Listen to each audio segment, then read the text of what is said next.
Alright, so now we're going to talk about what if it's a continuous function. So my domain values are all my x values or my input values. So imagine you have an anvil and it crushed my entire graph all the way down onto my x-axis. So if it's crushed this particular graph onto my x-axis, it would go from 1 to 5 with a closed dot on 1 and a closed dot on 5. You see how this looks super similar? And then it's everything in between. This should look crazy similar. So my domain here is going to be bracket 1, comma 5, followed by a bracket.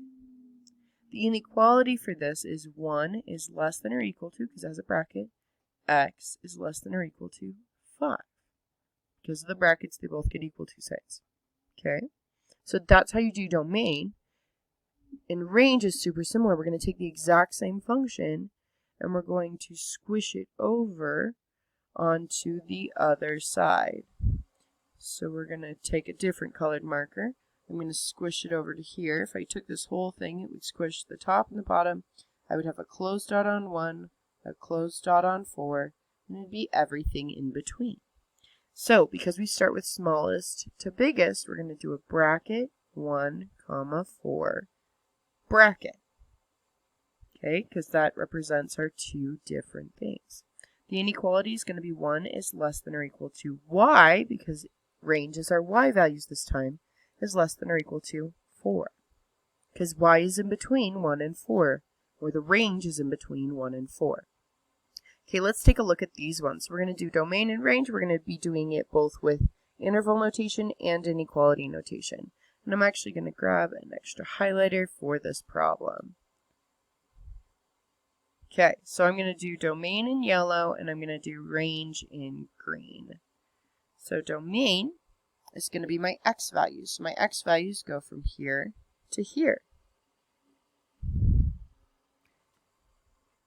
It's going to be an open circle on negative 1, 2, 3, 4. And it's going to be a closed circle on 2.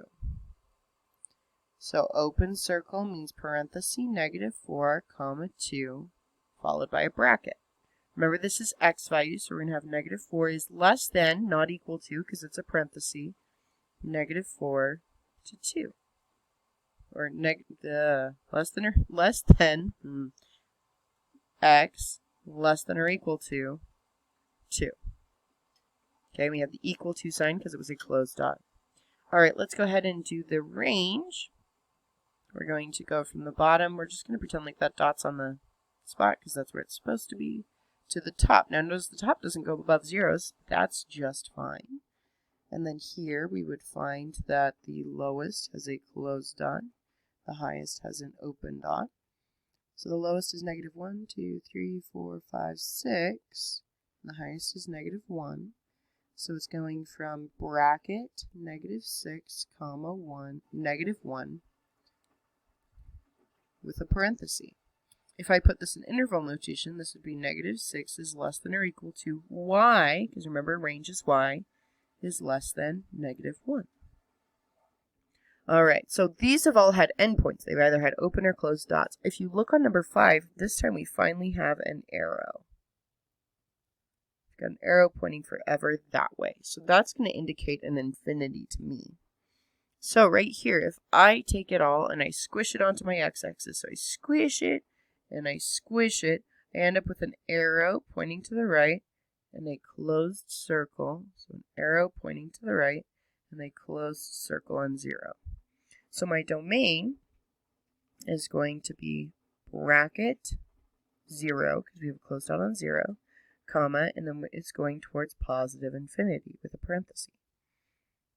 So that in interval notation is x is greater than or equal to 0, right? Because it's everything greater than 0 is everything that's covered on the domain. So now if we do range, we're going to notice that our highest point is at negative 1, and our lowest point has an arrow. Has an arrow, so it's an arrow pointing down. And it's everything in between. So we've got our closed dot here, and it's everything in between, and an arrow pointing down. So if it's a closed dot, we're going to start from the bottom up. So the bottom has an arrow, so we're doing from negative infinity 2, and then we're at -1, and that gets a bracket. So this is y is everything less than or equal to -1, or everything below -1. All right, I know this is a lot, but I want you guys to go ahead and give it a try. Give it your best shot, and on the next slide, it has the answers. And then that is it for today. And we'll just continue practicing this tomorrow.